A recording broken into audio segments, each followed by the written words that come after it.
हैं DSSB ने vacancies निकाली हैं, PGT और TGT हिंदी में भी आई हैं जो। तो हिंदी के आज हम प्रीवियस ईयर पेपर देखेंगे।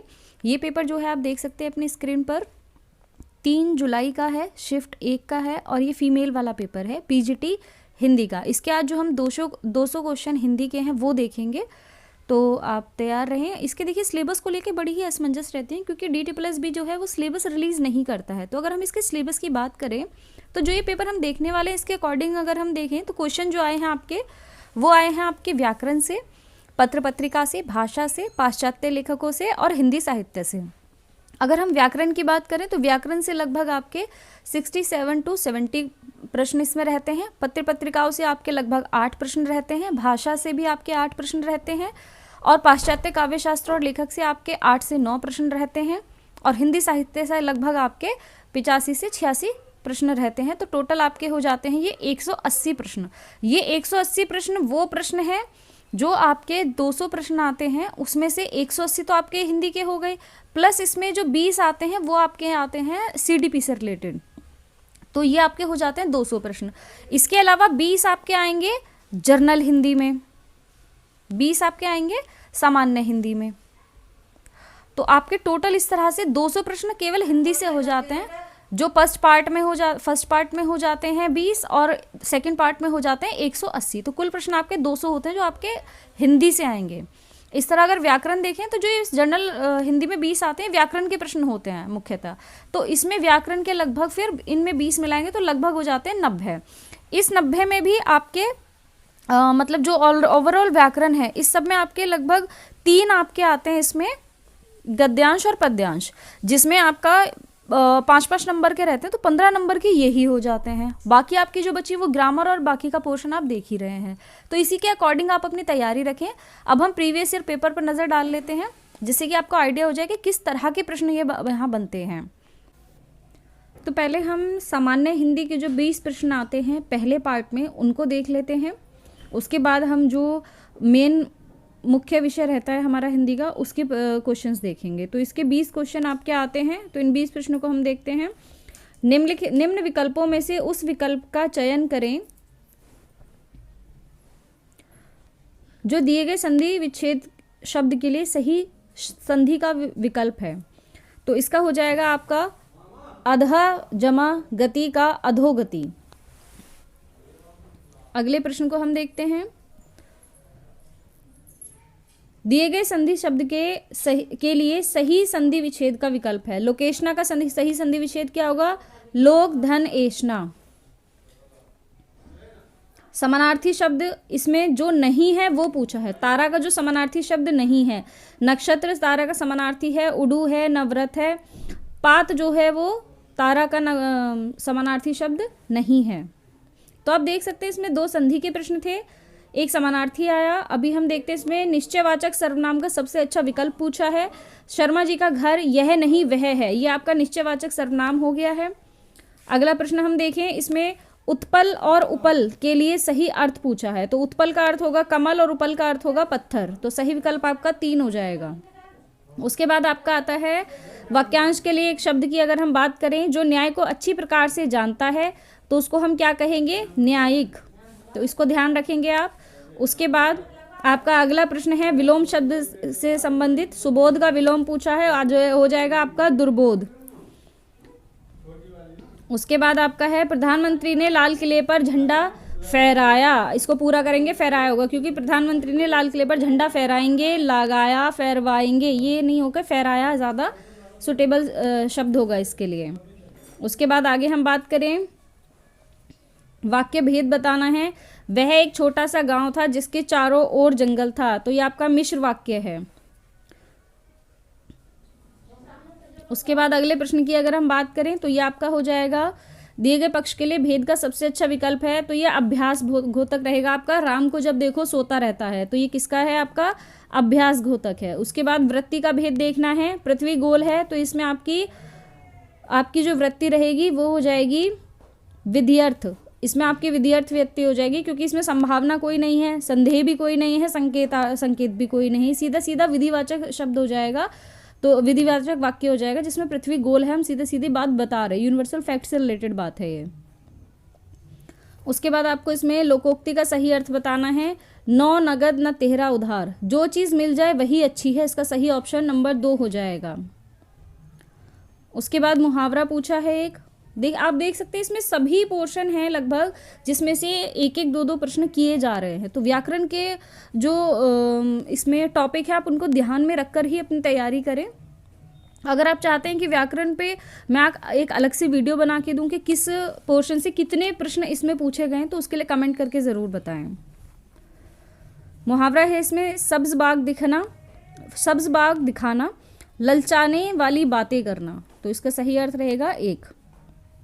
उसके बाद इसमें है विराम चिन्ह से युक्त विकल्प इसमें ढूंढना है, तो इसका उत्तर हो जाएगा 3। यह तेरा व्रत है, कौमा तेरा प्रण है, कौमा तेरा कर्तव्य है, पूर्ण विराम। ओ भारत अपने आप को इस काम के लिए असमर्थ न समझ। ठीक है, तो आप इसको ध्यान में रखेंगे। विराम वाले चैप्टर को भी आप अच्छे से देख लेंगे। एक और प्रश्न है जो इसमें विराम से है। अभी तक आप देख लें सभी से लगभग 2-2 प्रश्न इसमें पूछे जा रहे हैं। तो इसमें सही आपका रहेगा नंबर 1, हाँ ईश्वर मेरे भाग्य में दुख ही दुख लिखा था।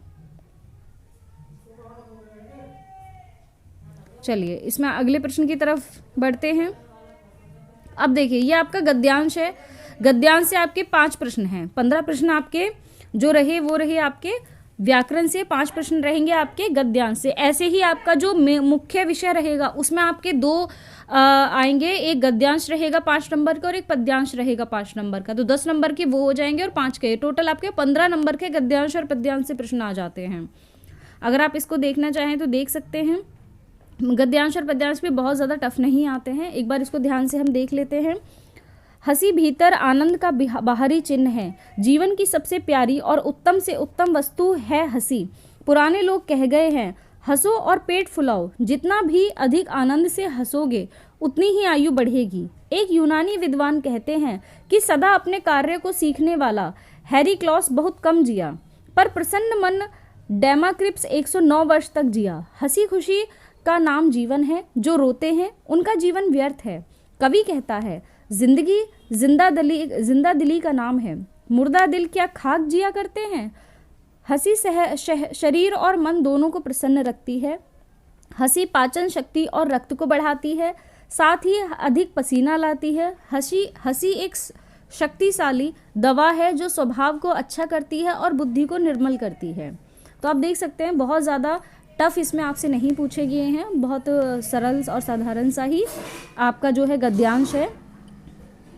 इसके बाद अगर हम इसमें प्रश्न को देखें, हंसी भीतर आनंद को कैसे प्रकट करती है, तो हंसी भीतरी आनंद को बाहरी चिन्ह है जो जीवन में उल्लास और प्रसन्नता का संचार करती है। उसके बाद अगला प्रश्न है, पुराने समय के लोगों ने हंसी के बारे में क्या कहा। हंसी और पेट फुलाओ, जो आपने अभी इसमें पहली ही लाइन में आपने यहाँ देखा था, हंसो और पेट फुलाओ। सीधा सीधा प्रश्न पूछे गए हैं। आयु का समानार्थी शब्द इसमें पूछा गया है जो नहीं है। उम्र है, व्यय है, जीवन काल है, पंचतत्व जो है वो आयु का समानार्थी शब्द नहीं है। हंसने से क्या क्या लाभ होते हैं, बुद्धि को निर्मल, स्वभाव को अच्छा बनाती है। ये आपका इसमें सही हो जाएगा।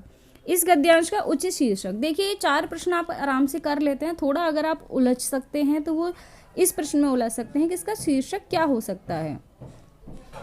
तो इसमें इन्होंने आयोग ने जो शीर्षक माना है हंसी आनंद का स्रोत है, ये इन्होंने माना है। देखिए इसमें कुछ लोग हो सकते हैं जो जीवन और हंसी इसको रख सकते हैं, या हंसी एक शक्तिशाली दवा है इसको मान सकते हैं। तो और कुछ है जो हंसी आनंद का स्रोत है, इसको भी मान सकते हैं। तो ये प्रश्न आपका थोड़ा सा डाउटफुल रहेगा, बाकी तो आपके सभी इसमें आसानी से आप कर सकते हैं।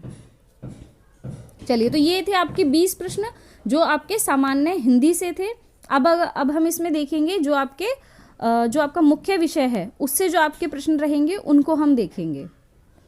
तो मुख्य विषय में पहला प्रश्न हम देख रहे हैं, पहला डिसिप्लिन जिसमें 20 प्रश्न होंगे। ये 20 प्रश्न आपके साहित्य से ही रहेंगे। अपभ्रंश को अब कोई पुरानी हिंदी नहीं कहता, किसका वाक्य है? ये हजारी प्रसाद द्विवेदी का वाक्य है। नॉर्मली इसमें आपने देखा होगा एक प्रश्न आता है पुरानी हिंदी किसने कहा, जिसमें चंद्रधर शर्मा गुलेरी इसका उत्तर होता है। तो इन्होंने इसी को घुमा के पूछ लिया कि किसने कहा कि पुरानी हिंदी नहीं कहता है, तो हजारी प्रसाद द्विवेदी ने ये बात बोली है।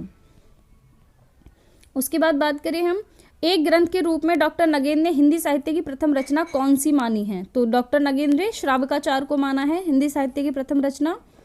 पृथ्वीराज रासो के रचयिता का नाम, बहुत ही सरल प्रश्न, चंद्रबरदाई। उसके बाद पुरुष कहानी हौ कहो जसु पथरावै पुत्रु किस कवि की पंक्ति है? तो ये विद्यापति की पंक्ति है। पंक्तियां भी आप अच्छे से कर लेंगे। भक्तिकाल हिंदी काव्य की सर्वाधिक प्रमुख भाषा कौन सी है? तो भक्तिकाल की ब्रज भाषा है, आप सभी जानते हैं। ब्रज भाषा में बहुत सारी रचनाएं हुई हैं। अमीर खुसरो के गुरु का क्या नाम था? अमीर खुसरो के गुरु का नाम ख्वाजा नियामुद्दीन औलिया था। तो अब गुरु और शिष्य भी कर लेंगे। आधुनिक युग के प्रवर्तक और पथ प्रदर्शक किसे माना गया है? तो भारतेंदु हरिश्चंद्र को माना गया है आधुनिक युग के। आधुनिक काल का समय कब से कब तक माना गया है? तो ये 1900 से अब तक माना गया है आधुनिक। उसके बाद है ओरछा नरेश इंद्रजीत का दरबारी कवि कौन था? तो केशव दास थे ओरछा नरेश इंद्रजीत के दरबारी कवि। आचार्य महावीर प्रसाद द्विवेदी सरस्वती के संपादक कब बने? तो ये आपके 1903 में संपादक बने सरस्वती के। बौद्ध धर्म साहित्य किस भाषा में बहुलता से मिलता है? तो बौद्ध धर्म जो है आप जानते हैं पाली भाषा में है। कमेंट करके बताएं कि जैन धर्म साहित्य किस भाषा में मिलता है। आदिकाल वीरगाथा काल का समय क्या है? तो आदिकाल का समय 10वीं से 14वीं शताब्दी तक है। उसके बाद सूरदास ने भ्रमर गीत में किसका वर्णन किया है? निर्गुण ब्रह्मा का उपहास किया है सूरदास ने भ्रमर गीत में। रीतिकालीन कविता का आरंभ केशव दास की किस रचना से माना जाता है? तो रीतिकाल का आरंभ रसिक प्रिया से माना जाता है। हिंदी साहित्य का आरंभ किस शताब्दी से माना जाता है? तो ये 10वीं। देखिए ये अभी क्वेश्चन पहले आपका इसका आंसर ना आपको इसी में मिल जाएगा जो आपने अभी ये देखा। आदिकाल वीरगाथा काल आदि का समय क्या था? 10वीं से 14वीं शताब्दी था। ठीक है, 10वीं से 14वीं शताब्दी आपने इसमें देखा। अब इसमें पूछा हिंदी साहित्य का आरंभ, तो पहला काल जो है हम जानते हैं कि आदिकाल ही था। तो ये रिलेट करके भी आप ऐसे एक आध क्वेश्चन कर सकते हैं। हिंदी साहित्य में गद्यकाल किसे कहा गया है? बहुत ही सरल प्रश्न। आधुनिक काल को कहा है और किसने कहा है? रामचंद्र शुक्ल ने कहा है। फिर है जैन पद्म पुराण का अनुवाद किसने किया है? जैन पद्म पुराण का अनुवाद दौलत राम जी ने किया है। निम्नलिखित विकल्पों में से कुछ पुस्तकों और लेखकों के जोड़े दिए गए हैं, इसमें एक जोड़ा गलत है, बताइए कौन सा जोड़ा गलत है। तो भाषा योग वशिष्ठ नाभाधाष ने लिखी, ये गलत है। कमेंट करके बताइए कि भाषा योग वशिष्ठ किसकी रचना है। उसके अलावा आप ये 3 क्वेश्चन प्रिपेयर कर सकते हैं। हो सकता है अगला प्रश्न इसी में से बन जाए कि नाशिकेतोपाख्यान सदल मिश्र की है, श्रृंगार रस मंडन विट्ठल नाथ की है और प्रेम सागर लल्लूलाल की है। महादेवी वर्मा की रचना अतीत के चलचित्र कैसा संग्रह है? तो अतीत के चलचित्र जो है वो संस्मरणों का संग्रह है। चंद्रधर शर्मा गुलेरी की सुविख्यात कहानी कौन सी है? तो यह उसने कहा था, ये है जो यूजीसी नेट में भी लगी हुई है। तो इसको भी आप ध्यान रखेंगे कि पीजीटी लेवल, इसमें पीजीटी लेवल तक का ही आता है अच्छे से। ये थे आपके 20 प्रश्न। फिर आप बढ़ते हैं हम अगले 20 प्रश्नों के तरफ। रानी केतकी की कहानी के बारे में कौन सा कथन सत्य नहीं है? देखिए कुछ इस तरह के प्रश्न भी मिलेंगे जो बिल्कुल सीधे सीधे ना होकर थोड़ा सा लेवल को बढ़ाते हैं, इसी से आपकी जो मेरिट है वो इफेक्ट होती है। यह कहानी ठेठ हिंदी में है, ये सही है। इसमें रानी केतकी और उदयभान की प्रेम कथा का वर्णन है, ये सही है। इसके लेखक इंशाअल्लाह खां है, ये सही है। अब देखिए इसमें लेखक वाले 2 पॉइंट है। अगर आपको फर्स्ट और सेकंड वाले ऑप्शन में कंफ्यूजन थी भी तो आप ये समझ सकते हैं कि 2 लेखक दिए हुए हैं, तो सीधी सी बात है इसमें से ही कोई एक गलत होगा, ऊपर के 2 ठीक हो जाते हैं। तो रानी केतकी की कहानी आप जानते हैं, इसको पहली कहानी माना जाता है, तो इंशाअल्लाह खां की है। सदल मिश्र इसके लेखक नहीं है, तो आपका उत्तर हो जाएगा नंबर 3। उसके बाद है नई कहानी वर्ग के कहानीकारों में निम्न में से किसका नाम नहीं आता? तो विष्णु प्रभाकर जो है वो नई कहानी वर्ग में नहीं है। बाकी मोहन राकेश, राजेंद्र यादव, कमलेश्वर नई कहानी वर्ग के हैं। कालिदास के शकुंतला नाटक का हिंदी अनुवाद किसने किया? तो कालिदास के शकुंतला नाटक का हिंदी अनुवाद राजा लक्ष्मण सिंह ने किया। साहित्यिक विधा के रूप में जीवनी लेखन का प्रारंभ कब हुआ? तो भारतेंदु युग में जीवनी लेखन का प्रारंभ हुआ। कुछ पत्रिका और उनके संपादक साहित्यकारों के जोड़े दिए हैं, बताइए इनमें से कौन सा जोड़ा गलत है। 3 सही है, 1 गलत है। तो सुधा का प्रकाशन जो है सुमित्रा नंदन पंत ने किया, ये गलत है। आप कमेंट करके बताइए कि सुधा का प्रकाशन किसने किया। बाकी एक बार इनको देख लेते हैं। ऐसा ना हो अगला प्रश्न इसी से आपको देखने को मिले। तो सरस्वती का संपादन किया महावीर प्रसाद द्विवेदी ने, हंस का प्रेमचंद जी ने और माधुरी का रूपनारायण पांडे जी ने। नागार्जुन ने किस उपन्यास में कृषक जीवन के दुखों का वर्णन किया है? तो नागार्जुन ने बलचनामा में, देखा होगा क्वेश्चन अभी रिसेंटली कुछ एग्जाम्स में उसमें देखने को मिला था कि ये किस मतलब इन्हीं में से किसी का विषय पूछा गया था, जिसमें रतिनाथ की चाची से रिलेटेड शायद विषय पूछा गया था। आप कमेंट करके बताएं अगर आपने एग्जाम दिया है कि किस क्वेश्चन में, किस एग्जाम में ये पूछा गया था। तूफानों के बीच रिपोर्ट ताज लेखक रांगे राघव ने किस विषय वस्तु को चुना? तो बंगाल के अकाल के विषय है। तो देखिए इसमें विषय को लेकर भी आपको कई प्रश्न देखने को मिले हैं, तो आप जो आपकी मुख्य और प्रमुख जो आपकी रचनाएं हैं उनके विषय को भी याद रखें। हिंदी का पहला दैनिक समाचार पत्र किस नाम से प्रकाशित हुआ? तो ये समाचार सुधावर्षन है। आप बताएं कि ये कहाँ से और किस सन में प्रकाशित हुआ। वीररस प्रधान रचना में कौन सा गुण होता है? वीररस प्रधान रचना में ओज गुण होता है। पंक्ति किसके द्वारा लिखी गई है? ये पूछा गया है। रैनी चढ़ी रसूल की सो रंग मौला के हाथ, जिसके कपड़े रंग दिए सो धन धन बाके भाग। तो ये अमीर खुसरो की पंक्ति है। जायसी का मुख्य विषय क्या था? तो जायसी का मुख्य विषय भारतीय प्रेमाख्यान था। कबीर के काव्य संकलन कबीर ग्रंथावली के रचनाकार कौन हैं? तो श्याम सुंदर दास हैं, जिन्होंने कबीर का जो काव्य संकलन कबीर ग्रंथावली है उसको लिखा है। श्याम सुंदर दास हैं। ये आपके एमए में लगा हुआ रहता है। जिसने भी एमए, जो आपने अगर याद हो आपने एमए किया था उसमें आपके एक सब्जेक्ट में एक ये लगा हुआ था श्याम सुंदर दास का कबीर ग्रंथावली। सतसई किसकी रचना है? सतसई आपकी बिहारी की रचना है। द्विवेदी युग को जागरण काल नाम किस विद्वान ने दिया? तो द्विवेदी युग को डॉक्टर नगेंद्र ने जागरण काल कहा। सूफी कवि किस शाखा से संबंधित है? तो सूफी कवि प्रेमाश्रयी शाखा से संबंधित हैं। धर्मदास किसके शिष्य थे? तो धर्मदास आपके कबीर के शिष्य थे। देखिए पहले भी उसमें पूछा गया था कि अमीर खुसरो के गुरु कौन थे, अभी इसमें पूछा गया है कि धर्मदास किसके शिष्य थे। तो गुरु और शिष्य से आपको दो प्रश्न अभी तक देखने को मिल गए हैं। निम्नलिखित में सर्वाधिक टीकाएं किस पर लिखी गई? तो बिहारी सतसई पर सर्वाधिक टीकाएं लिखी गई हैं। कविता कौमुदी के रचनाकार कौन है? तो कविता कौमुदी रामनरेश त्रिपाठी की रचना है। सही कालक्रम में लगाना है महादेवी वर्मा की इन रचनाओं को। तो इनका सही कालक्रम होगा रश्मि, सांध्यगीत, दीपशिखा, सप्तपर्णा। इसमें कौन सी नागार्जुन की रचना नहीं है? तो बुनी हुई रस्सी नहीं है। बाकी ये तीन जो है नागार्जुन की रचनाएं देख लेते एक बार। प्यासी है पथराई आंखें नागार्जुन की है। ऐसे भी हम क्या, ऐसे भी तुम क्या, और हजार हजार बाहों वाली, ये तीनों ही क्या हैं? नागार्जुन की रचनाएं हैं। कमेंट करके बताएं बुनी हुई रस्सी किसकी है। तो अभी हमारे 2 डिसिप्लिन कंप्लीट हो गए हैं और एक सामान्य हिंदी का। अभी तक हम अपने 60 प्रश्न देख चुके हैं। टोटल 200 प्रश्न हैं। तो इस वीडियो में हम आपके 100 प्रश्न करेंगे और अगले 100 प्रश्न हम अगली वीडियो में करेंगे। निम्न पंक्तियां किसके द्वारा रचित हैं? तो तरनी तनुजा तट तमाल तरुवर बहुछाए, झुके कूल सो जल परसन हित मनुहु सुहाए। तो ये आपकी भारतेंदु हरिश्चंद्र की है। ये आपने देखा होगा अनुप्रास अलंकार में, आप जहां भी पढ़ते होंगे जरूर मिलती होगी आपको पंक्ति। तो ये भारतेंदु हरिश्चंद्र की है। रामचंद्र शुक्ल जी ने आनंद कादम्बनी के सहायक संपादक का कार्य कब से कब तक किया? तो रामचंद्र शुक्ल जी ने 1903 से 1908 तक आनंद कादम्बनी के सहायक संपादक का कार्य किया। और 1903 से अभी हमने पढ़ा था कि महावीर प्रसाद द्विवेदी ने कहाँ का कार्यभार संभाला था? सरस्वती पत्रिका का। इनमें से कौन सा प्रेमचंद द्वारा लिखित निबंध नहीं है? तो चिंतामणि प्रेमचंद जी का निबंध नहीं है। बाकी हम 3 देख लेते हैं। पुराना जमाना नया जमाना, स्वराज के फंदे और हिंदू उर्दू की एकता, ये प्रेमचंद जी के निबंध हैं।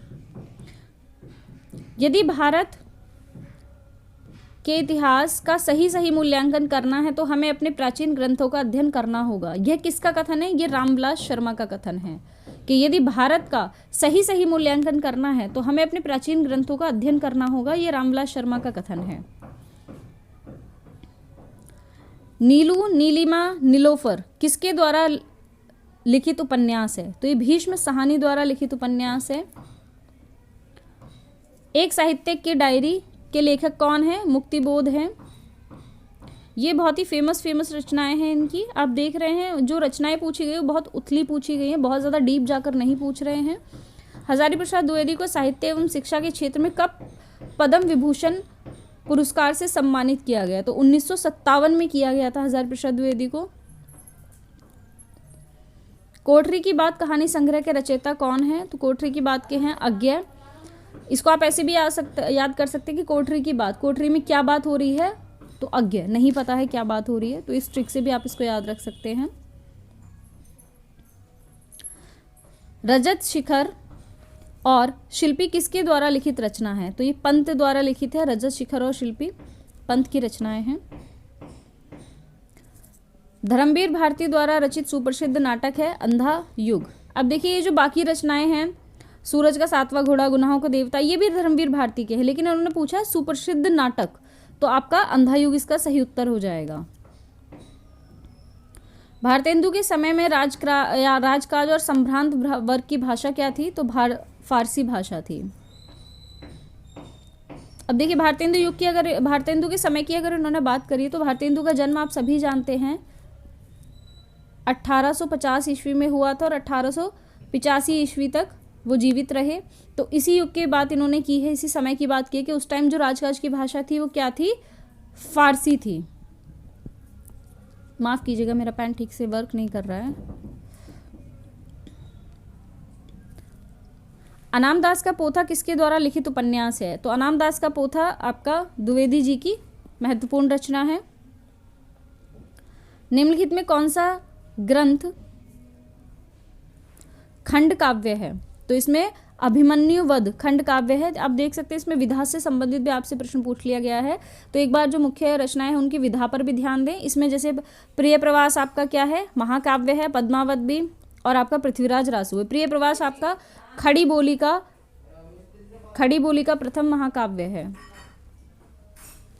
सूरदास की कौन सी रचना उपालंब काव्य का श्रेष्ठ उदाहरण है? तो सूरदास की रचना जो है वो भ्रमर गीत है, जो उपालंब काव्य का श्रेष्ठ उदाहरण है। रहस्यवाद के संबंध में कौन सा कथन असत्य है? तो रहस्यवाद के संबंध में कबीर रहस्यवादी कवि नहीं है, ये आपका कथन असत्य है, क्योंकि कबीर जो है वो रहस्यवादी कवि हैं। प्रेमाख्यान काव्य में किस रस की प्रधानता है? प्रेमाख्यान काव्य में जैसे कि आप जानते हैं श्रृंगार रस की प्रधानता होती है। निम्नलिखित विकल्पों में कौन सा विकल्प गलत है? पंत ने उर्वशी काव्य की रचना की, ये जो विकल्प है गलत है। आप बताएंगे पंत उर्वशी काव्य की रचना किसने की? कमेंट करके बताएं। अब इसमें एक और 3 जो है वो सही है, उनको देख लेते हैं पंत के बारे में। पंत सुकुमार कल्पना के कवि हैं, ये सही है। पंत के काव्य में प्रगतिवादी चेतना मिलती है, ये भी सही है। पंत काव्य अरविंद दर्शन से प्रभावित रहा है, ये भी सही है। आप इसको जरूर ध्यान रखें, ये थोड़ा मुख्य हो जाता है। पंत काव्य अरविंद दर्शन से प्रभावित रहा है। इन कवियों के रचना काल के अनुसार आरोही क्रम में इनको लगाना है। तो प्रसाद निराला पंत महादेवी वर्मा, इनको आप याद रखेंगे। इनका जो ये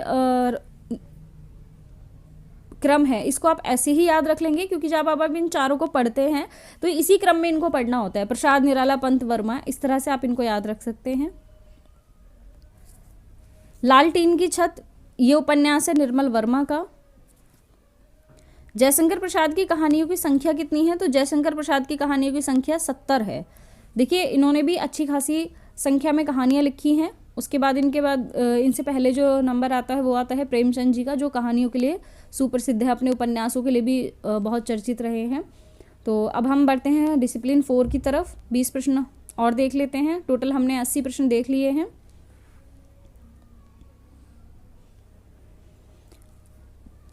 अश्क किस साहित्यकार का उपनाम है? तो उपेंद्रनाथ अश्क जो है इनका पूरा नाम हो जाता है।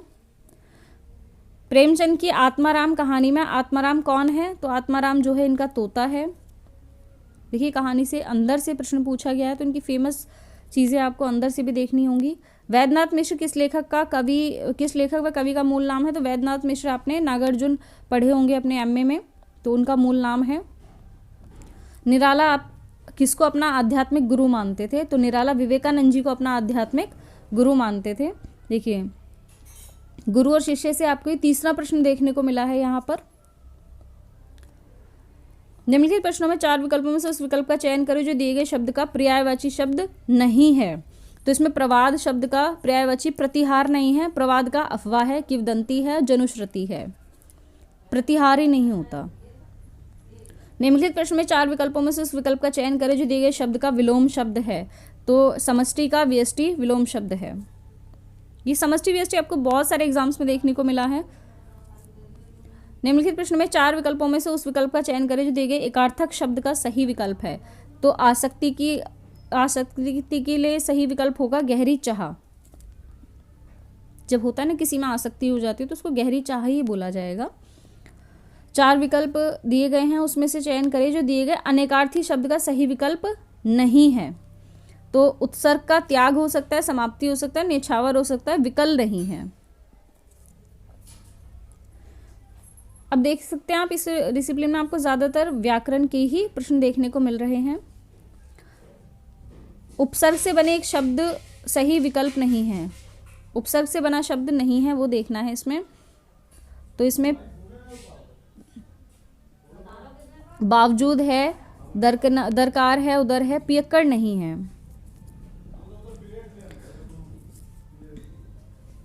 निम्नलिखित प्रश्न में 4 विकल्पों में से उस विकल्प का चयन करें जो उपसर्ग से बने शब्द का सही विकल्प नहीं है। कर्तनी में कोई उपसर्ग नहीं है, कुमति में है, अचेत में है और दुर्भाग्य में है। क्योंकि अगर हम कर्तनी को का हम विच्छेद करते हैं तो कर्तनी को हम कर और तनी कर लेंगे तो दोनों के अर्थ जो है निकल कर नहीं है। कुमति में मति है, अचेत में चेत है, दुर्भाग्य में भाग्य जुड़ा हुआ है। तो इनमें सभी में उपसर्ग जुड़े हैं। इसमें पूछा है प्रत्यय से बना सही विकल्प नहीं है। तो निहाल में कोई प्रत्यय नहीं है, चिल्लाहट में है, गढ़ंत में है और खजांची में है। एक और प्रत्यय से शब्द है, आप देख सकते हैं उपसर्ग प्रत्यय से भी अच्छे खासे प्रश्न पूछे जा रहे हैं। तो सही विकल्प नहीं है पूछा है। अवकाश में कोई उपसर्ग नहीं देखा जाएगा, डकैत में है, देखकर है, भुलावा में है, इनमें उपसर्ग प्रत्यय है, प्रत्यय नहीं देखा जाएगा। इनमें सभी में प्रत्यय जुड़े हुए हैं। उसके बाद पूछा गया है विलोम शब्द पूछा है। शूद्र का विलोम होगा विशाल। अनुज का इसमें पूछेगा उस विकल्प का चयन करो जो दिए गए एकार्थक शब्द का सही विकल्प है। तो अनुज को क्या कहते हैं हम? छोटा भाई। निम्नलिखित प्रश्न में 4 विकल्पों में से उस विकल्प का चयन करें जो दिए गए शब्द युग्म के अर्थ का सही विकल्प हो। कृत और क्रीत, इन दोनों के अर्थ बताने हैं। कृत का यानी किया हुआ और क्रीत का मतलब खरीदा हुआ। उत्पत्ति की दृष्टि से शब्दों के कितने भेद होते हैं? तो उत्पत्ति की दृष्टि से शब्दों के 4 भेद होते हैं। कमेंट करके जरूर बताएं उन शब्दों के भेदों के नाम कि उत्पत्ति की दृष्टि से जो 4 भेद है वो कौन से हैं। बहुत ही सरल प्रश्न है, तो आप बता सकते हैं सभी। निम्नलिखित प्रश्न में 4 विकल्प में से उस विकल्प का चयन करें जो दिए गए वाक्य के अनुसार सही पदबंध के भेद का विकल्प है।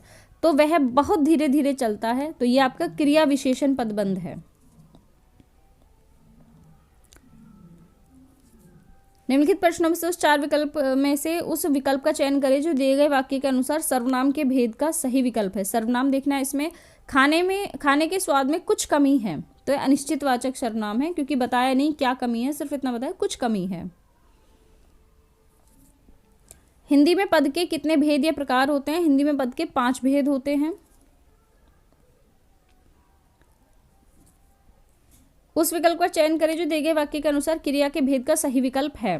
तो दीपा खाना खाने के बाद टहलती है, तो ये पूर्वकालिक क्रिया है। पहले खाना खाती हैं फिर टहलती हैं। तो आपके यहाँ पर आपके 100 प्रश्न पूरे हो गए हैं, जिसमें हमने 40 प्रश्न जिसमें हमने 80 प्रश्न देखे हैं। 4 डिसिप्लिन के 80 प्रश्न देखे हैं मुख्य विषय हिंदी के, और जो 20 प्रश्न देखे हैं सामान्य हिंदी के। बाकी के 100 प्रश्न हम अगली वीडियो में देखेंगे।